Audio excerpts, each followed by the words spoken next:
Welcome to active contact Tamil. So என்னோட name Krishnamurthy. நான் வந்து செபி ரெஜிஸ்டர் அட்வைசர் கிடையாது. இந்த வீடியோ உங்களுக்கு ஒரு எஜுகேஷனல் பர்பஸ்க்காக மட்டும்தான். ஸோ இன்னைக்கு நம்ம வீடியோவில் என்ன பார்க்க போகிறோம் அப்படின்னா, போஸ்ட் மார்க்கெட் அனாலிசிஸ்க்கு முன்னாடி ஒரு சின்ன அவேர்னஸ் மாதிரின்னு கூட எடுத்துக்கலாம். மற்ற கான்செப்ட்ஸ் வந்து நிறைய கான்செப்ட் சொல்கிறாங்க. SMC, ICT, market profile, indicators, candlesticks, chart patterns, இது எல்லாமே சொல்கிறாங்க. ஸோ அதெல்லாம் நான் தப்பு, அதெல்லாம் ஆகாதுன்னு சொல்ல வரல. ஆனால் அதெல்லாம் வந்து இந்தியன் மார்க்கெட்டுக்கு யூஸ் ஆகாது அப்படின்றத மட்டும்தான் நீங்கள் தெரிஞ்சுக்கணும். ஏன்னா இன்னைக்கு மார்க்கெட்டில் எடுத்துட்டிங்கன்னா, மார்க்கெட் ஓப்பனுக்கு கீழேன்னு வந்துடுச்சு. எஸ்டர்டே ஹையை கட் பண்ணியாச்சு. ப்ரீவியஸ் க்ளோஸ்க்கு போயிட்டு அகைன் மறுபடியும் உள்ளே வந்து க்ளோஸ் வச்சிட்டாங்க. இதை நம்ம நேற்றே சொல்லியிருந்தோம். 25,200 புட்டு, 25,300 கால், 25,250 ஸ்ட்ராடில் இடையில இருக்குது அப்படின்னு சொல்லியிருந்தோம் நம்ம இந்த ஆக்டிவ் கான்டெக்ட்ஸ் மூலயமா. இந்த ஆக்டிவ் கான்டெக்ட்ஸ் மூலயமா தான் நீங்கள் பார்க்கணுமே ஒழிஞ்சு மற்ற இந்த எஸ்எம்சி, ஐசிடிலாம் ஏதாவது மார்க்கெட் ப்ரொஃபைல் இதெல்லாம் வச்சு எடுத்திங்கன்னா உங்களுக்கு அது கரெக்டாக சக்ஸஸ்ஃபுல்லாக இருக்காது. ஏன்னா இந்த எஸ்எம்சி, ஐசிடிலாம் உங்களுக்கு என்னென்ன இந்த ஃபேர் வேல்யூ கேப்புன்னு சொல்லுவாங்க. இந்த இடத்துல இருக்கு பாருங்க, ஒரு ஃபேர் வேல்யூ கேப்புன்னு எடுத்துக்கலாமா அதை. ஸோ இந்த ஃபேர் வேல்யூ கேப்பை அப்பயே வந்து ஃபில் பண்ணணுமா? ஆனால் வரல, இது வரைக்கும் வரவே இல்லை. ஓகேங்களா? இங்கே இந்த இடத்துல ஒரு ஃபேர் வேல்யூ கேப் இருக்குது. இதையுமே இப்போ வரைக்கும் ஃபில் பண்ணல. ஃபஸ்ட்டு விஷயம். ஐசிடிலையும் இதுலேயுமே என்ன சொல்கிறாங்கன்னா, மேஜர் பிரேக் அவுட்ஸ்ன்னு சொல்கிறாங்க. ஆல் டைம் ஹைக்கு மேலே மார்க்கெட் ஓப்பன் ஆயிருக்கு. இதுக்கு மேலே உங்களுக்கு மேஜர் பிரேக் அவுட் என்ன வேணும்? ஆனாலும் மார்க்கெட் மேலே போகல. அடுத்து மூணாவது விஷயம், லிக்விடிட்டி கலெக்ஷன் சொல்லுவாங்க, லிக்விடிட்டி ஸ்வீப்னு சொல்லுவாங்க. இந்த இடத்துல இருந்து எடுத்துட்டோம் அப்படின்னா இந்த லிக்விடிட்டிலாம் வந்து ஸ்வீப் பண்ணிட்டு போவாங்க அப்படின்னு சொல்லுவாங்க. இந்த இடத்துல இதில் எந்த இடத்துல உங்களுக்கு லிக்விடிட்டி ஸ்வீப் நடந்திருக்கு? எங்கேயுமே நடக்கலை. அப்போ இந்த இடத்துல இருக்க இந்த லிக்விடிட்டிலாம் வந்து ஸ்வீப் பண்ணிட்டு போகணுமா இல்லையா? இப்போ வரைக்கும் இல்லை. அப்போ நீங்கள் ஏதோ ஒரு இடத்துல ரிவர்ஸ் ஆகும்போது, இந்த இடத்துல ஒரு லிக்விடிட்டி ஸ்வீப் இது வரைக்கும் வரலான்னு நீங்கள் நினச்சி எடுத்து ஹோல்டு பண்ணீங்க அப்படின்னா உங்களுக்கு ப்ரீமியம் டிகேக்குள்ளே போயிடும் இந்த இடத்துல போகும்போது. ரெண்டாவது விஷயம், இண்டிகேட்டர்ஸ். ஸோ எந்த இண்டிகேட்டர்ஸுமே நீங்கள் மோஸ்ட் ப்ராபப்ளி எல்லாமே ஒரு 40% மேலே எதுவுமே ஒர்க் ஆகாது, மேக்ஸிமம் ஒர்க் ஆகாது. எல்லா இண்டிகேட்டருமே யூஸ் பண்ணி பார்த்தாச்சு. ஏன்னு கேட்டிங்கன்னா, இண்டிகேட்டர்லேயோ ஒரு கேண்டில் ஸ்டிக்ஸ்னு எடுத்திங்கன்னா கூட கேண்டில் ஸ்டிக்ஸில் ஒரு பின் பாரு, இல்லை ஒரு புல்லிஷ் பின் பார், பேரிஷ் பின் பார், இந்த மாதிரி பீரிஷ் எங்கல்ஃபிங், புல்லிஷ் எங்கல்ஃபிங், இதெல்லாம் வச்சாலுமே இங்கே ஒன்றும் இந்தியன் மார்க்கெட்டுக்கு அதெல்லாம் செட்டே ஆகாது. ஏன் அப்படின்னு எடுத்துக்கிட்டிங்கன்னா, மெயினாக வந்து இந்தியன் மார்க்கெட்டில் அந்த வீக்லி கான்ட்ராக்ட்னு ஒன்று இருக்குது. அந்த வீக்லி கான்ட்ராக்டை ஸ்டார்ட் பண்ணும்போதே ஆப்ஷன்ஸில் ஒரு எட்ஜு க்ரியேட் பண்ணி ரெண்டு பக்கம், அதாவது கீழே ஒரு எட்ஜு, மேலே பாட்டம் ஒரு எட்ஜு, டாப் ஒரு எட்ஜுன்னு க்ரியேட் பண்ணி அங்கே உள்ள கால் ஆப்ஷன் அந்த புட் ஆப்ஷனை செல் பண்ணி ரேஞ்சு க்ரியேட் பண்ணி வச்சுருவாங்க. அந்த ரேஞ்சுக்குள்ளே தான் ப்ளே பண்ணுவாங்க. ஸோ அந்த ஆப்ஷனுக்கு ஏற்ற மாதிரி தான் இண்டெக்ஸே மூவ் ஆகும். ஸோ நீங்கள் நினைக்கலாம், இல்லை நிஃப்டி 50ன்றது 50 ஸ்டாக்ஸோட மூமெண்ட்டில் தான் நடக்குது, நீங்கள் எப்படி ப்ரீமியத்துலன்னு சொல்லலாம் அப்படின்னு சொல்லி கேட்கலாம். அந்த 50 ஸ்டாக்ஸில் மூவ்மெண்ட், ஆவரேஜ் மூவ்மெண்ட்டில் நடக்குதா இல்லைன்னு சொல்லலை. ஆனால் அது எல்லா நாளும் கிடையாது. ஏன்னா அதில் வெயிட்டேஜ் உள்ள ஸ்டாக்ஸுக்கு ஒரு நியூஸோ ஒரு ரிசல்ட்டோ வரும்போது மட்டும்தான் மார்க்கெட்டோட மூவ்மெண்ட் வந்து வேகமாகவும் ஒரு பக்கமாகவோ இல்லை ஒரு பக்கம் ஏற்றமாகவோ இல்லை ஒரு பக்கம் இறக்கமாகவோ இருக்கும். ஆனால் மற்ற நாட்கள்லாம் எப்படி இருக்கும்? மேக்ஸிமம் இந்த மாதிரி சைட்வேஸ்குள்ளே தான் இருக்கும். ஏன் அந்த சைட்வேஸ்குள்ளே இருக்குது? 50 ஸ்டாக்ஸ் ஏறும்போது அதுவும் ஏற வேண்டியதானே, இண்டெக்ஸும் ஏறலாம்ல. ஆனால் இண்டெக்ஸ் மட்டும் ஏறாது. ஏன் அப்படின்னு கேட்டிங்கன்னா, அப்போ தான் இங்கே உங்களுக்கு ஸ்ட்ராடிலோ ஒரு ஸ்ட்ராங்கிலோ போட்டு வச்சுருப்பாங்க, அந்த எல்லையை விட்டு தாண்ட விட மாட்டாங்க. ஸோ இதை நீங்கள் புரிஞ்சுக்கணும். இது ஆப்ஷன் ப்ரீமியம் அந்த ஆப்ஷன் ஸ்ட்ரைக் ப்ரைஸில் இருக்கிற செல்லர்ஸை பேஸ் பண்ணி தான் அங்கே இண்டெக்ஸே மூவ் ஆகுதுன்றது தெரிஞ்சுக்கணும். ஆல் டைம் ஹையை பிரேக் பண்ணியாச்சு, ஆனால் இன்னுமே மார்க்கெட் வந்து மேலே போகலை, கீழே தான் வருது. ப்ரீவியஸ் க்ளோஸ்க்கு நியரஸ்ட் தான் வந்து முடியுது. அப்படின்றப்ப அதை மேட்ச் பண்ணி நீங்கள் பார்க்கணும். ஸோ அதனால் வந்து SMC, ICT, market profile, chart patterns, indicators இதெல்லாம் ஒர்க் ஆகாதுன்னு சொல்ல வரல. இதில் என்ன ரேஞ்சு கொடுத்துருக்காங்கன்னு முதல்ல இந்த ஆக்டிவ் கான்ட்ராக்ட்ஸ் அனலைசிஸ் பண்ணி அதில் உள்ள ரேஞ்சை ஃபிக்ஸ் பண்ணுங்கள். ஃபிக்ஸ் பண்ணிவிட்டு அந்த ரேஞ்சோட ஒரு எட்ஜில் என்ன நடக்குதோ அதில் நீங்கள் என்ன கான்செப்ட் யூஸ் பண்ணுறீங்களோ அந்த கான்செப்டை இதனோட மேட்ச் பண்ணி பாருங்கள். நீங்கள் எந்த இண்டிகேட்டரோ எந்த சார்ட் பேட்டர்ன்ஸோ எதை எடுத்தாலுமே இந்த ஆக்டிவ் கான்ட்ராக்ட்ஸோட ஒரு டேட்டாவை நீங்கள் மேட்ச் பண்ணி பார்த்தீங்கன்னா தான் உங்களோட கன்சிஸ்டண்ட்டாக வந்து உங்களால் ப்ராஃபிட் பண்ண முடியும். ஏன்னா இந்த ஒரு டேட்டா வச்சு தான் மார்க்கெட் மூவ் ஆகுதுன்றப்ப நீங்கள் வேறு எந்த ஒரு கான்செப்டை நீங்கள் உள்ளே கொண்டு வந்தாலுமே அது வந்து ப்ராபபிலிட்டி ரொம்ப ரொம்ப கம்மி. ஸோ இன்னைக்கு மார்க்கெட்டுக்கு என்ன கொடுத்துருக்காங்க, இன்னைக்கு டேட்டா. ஸோ இதனோட எல்லைகள் என்னென்ன அப்படின்றத பார்த்துக்கலாம். 25 300 call and 25 300 put, 25 200 put, 25 250 put கொடுத்துருக்காங்க. ஸோ இது வந்து பார்த்தீங்கன்னா ஒரு மல்டிபிள் ஹெட்ஜ் புட் சைடுன்னு சொல்லலாம். ஆனால் இருந்தாலுமே மார்க்கெட் ப்ரீவியஸ் க்ளோஸ்க்கு மேலே முடிஞ்சிருக்கு அப்படின்றனால நாளைக்கு பெருசாக கேப் டவுன் இருக்காதுன்றதுக்கு ஒரு அறிகுறி இருக்குது. ஸோ 25 300 ஸ்ட்ராடில் நீங்கள் எடுத்துட்டீங்கன்னா அந்த ஸ்ட்ராடலோட ரேஞ்சுக்குள்ளே தான் இருக்கிறதுக்கு வாய்ப்பு இருக்குது. ஸோ 25 300 கால் 87 ரூபா அப்படின்னா 25 387 அப்படின்றது ஷார்ட் ரேஞ்சோட டாப். 25 387 அப்படின்றது ஷார்ட் ரேஞ்சோட டாப்பாக இருக்கும். அடுத்து ஷார்ட் ரேஞ்சோட பாட்டம் அப்படின்னு எடுத்திங்கன்னா 25 300 புட்டோட லோ வந்து 122, 121.95, 122ன்னு எடுத்துக்கலாம். ஸோ 122ன்னு எடுத்துக்கிட்டிங்கன்னா ஸோ 25 300 புட்டோட க்ளோஸ் வந்து 122ன்னு எடுத்துக்கிட்டிங்கன்னா 25 178 அப்படின்றது ஷார்ட் ரேஞ்சோட பாட்டமாக இருக்கும். ஸோ இந்த லைன்லாம் நான் எடுத்துறேன்.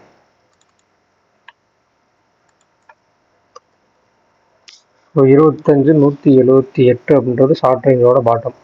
ஓகே, அடுத்து இந்த ரெண்டு ப்ரீமியத்தை வந்து ஆட் பண்ணிக்கலாம். 122ன்னு வச்சுக்கலாம். 122 ப்ளஸ் 87 அப்படின்றப்போ உங்களுக்கு 209 வருது. அப்போ 209 அப்படின்னா 23 300 காலோட 209 ப்ளஸ் பண்ணிக்கிங்க. 23 509 இதில். ஸோ 25 300 மைனஸ் 209 அப்படின்னு எடுத்துட்டா 25,091. ஸோ டாப் ரேஞ்சில் உங்களுக்கு மேலே அதிகமாக இருக்குது. 25,091. ஸோ இது வந்து ஒயிட் ரேஞ்சோட பாட்டம், இது ஒயிட் ரேஞ்சோட டாப், இது ஷார்ட் ரேஞ்சோட டாப் அண்ட் பாட்டம் இது. ஸோ நாளைக்கு மார்க்கெட் எப்படி இருக்க வாய்ப்பு அப்படின்னு கேட்டிங்கன்னா, இன்னைக்கு டே ஹையை பிரேக் பண்ணாத வரைக்கும் நாளைக்கு மார்க்கெட் சைட்வேஸில் தான் இருக்கும். டே ஹையை பிரேக் பண்ணிடுச்சுன்னா இந்த 387 வரைக்கும் போகிறதுக்கு சான்சஸ் இருக்குது. இந்த 387க்கு மேலே சஸ்டெயின் ஆனால் மட்டும்தான் அதுக்கு மேலே ஃபர்தர் மூவ். 387 ரெசிஸ்டன்ட் எடுத்தாங்க அப்படின்னா கீழே வர்றதுக்கு சான்சஸ் இருக்குது. ஸோ அதுக்கு அடுத்து பேங்க் நிஃப்டி பார்த்துக்கலாம். பேங்க் நிஃப்டியுமே இன்னைக்கு இம்ப்ளைட் வாலட்டிலிட்டி ரெண்டு பக்கமும் நல்லா இருந்துச்சு. ஆனால் மொமெண்டம் நிஃப்டி கீழே இறங்கிருச்சு. ஆனால் பேங்க் நிஃப்டி லாஸ்ட்டில் மேலே ஏற்றிட்டாங்க, ரொம்பவுமே மேலே புஷ் பண்ணி ஏற்றுற மாதிரி இருந்துச்சு. ஸோ ரெண்டுமே அது அதனோட மூமெண்டம் நீங்கள் பார்த்துக்கலாம். நிஃப்டி வந்து அதாவது வெள்ளிக்கிழமைக்கு இன்றைக்கும் சரி, நிஃப்டியோட சார்ட் அண்ட் பேங்க் நிஃப்டியோட சார்ட் ரெண்டையுமே நீங்கள் எடுத்து பார்த்தீங்கன்னா கொஞ்சம் டிஃப்ரெண்ட்டாக இருக்கும். ஏன் அப்படின்னா இதை வந்து இண்டெக்ஸ் ரேஷியோ ஷார்ட்டேஜ்னு சொல்லுவோம். ஸோ அந்த இண்டெக்ஸ் ரேஷியோ ஷார்ட்டேஜ் இருக்குது. ஓரளவுக்கு ஈவன் பண்ணாலுமே மறுபடியும் அந்த இண்டெக்ஸ் ரேஷியோ ஷார்ட்டேஜுக்குள்ளே கொண்டு போகிறதுக்கு தான் அவங்க ட்ரை பண்ணுறாங்க. ஸோ பேங்க் நிஃப்டியில் என்னென்னு பார்த்தீங்கன்னா 51 400 காலன் புட், 51 500 காலன் புட் ஸ்ட்ராடல் கொடுத்துருக்காங்க, 51 300 காலன் புட். ஸோ ஓவரால் அவங்க என்ன சொல்ல வராங்கன்னா 51,000 கால் டு 52,000 கால், அதுக்கு நடுவில் 51 300 கால், 51 400 கால், 51 500 கால் கொடுத்துருக்காங்க. ஓகேங்களா? 51 400 கால், 51 500 கால், 51 400 புட், 51 500 புட், 51 300 புட், 51 300 கால், 3 ஸ்ட்ராடல் இதுக்குள்ளே வச்சுருக்காங்க. அப்புறம் 51,000 புட்லேருந்து 52,000 கால் வரைக்கும் கொடுத்து கிட்டத்தட்ட 1000 பாயிண்ட்ன்றப்ப 1000 பாயிண்ட்டுக்கு நடுவில் ஒரு 3 ஸ்ட்ராடல் கொடுத்துருக்காங்க. இதில் லோவஸ்ட்டு கால் அப்படின்னு எடுத்துக்கிட்டிங்கன்னா 51 300, அதாவது ஐடிஎம் அப்படின்னு நீங்கள் எடுத்துக்கலாம். ஸோ இதில் நாளைக்கு எப்படி மார்க்கெட் இருக்க வாய்ப்பு அப்படின்னா இந்த 51 300 காலை வந்து பேஸ் பண்ணி தான் இருக்கும். 300 காலுக்கு மேலே 300 காலோட க்ளோஸுக்கு மேலே 500 புட்டோட க்ளோஸுக்கு கீழே அது எப்படி இருக்குன்றது தான் பார்க்கணும். ஸோ இதுக்கு இந்த ரேஞ்சே நீங்கள் எடுத்துக்கலாம். 300 கால் அப்படின்றப்ப 300 காலோட லோ வந்து 300 காலோட க்ளோஸ் வந்து 346 அப்படின்னா 646 அண்ட் இந்த லோவை எடுத்துக்கணும். 300 காலோட லோ வந்து 226 அப்படின்னா 526, 51 526 அப்படின்றது ஒரு குரூஷியலான லெவலாக இருக்கும். அந்த லெவலுக்கு மேலே மார்க்கெட் நிற்கும், அந்த லெவலுக்கு மேலே சஸ்டெயின் ஆனால் மட்டும்தான் மார்க்கெட் மேலே போகிறதுக்கு சான்சஸ் இருக்குது. ஸோ ஓவரால் அன்றைக்கி ரேஞ்ச் அப்படின்றத பார்த்துருவோம். கால் சைடு மேலே போகிறதுக்கு வாய்ப்பு அப்படின்றப்ப அது ஒன்று கீழே மேக்ஸிமம் போகிறதுக்கு சான்சஸ் கம்மி.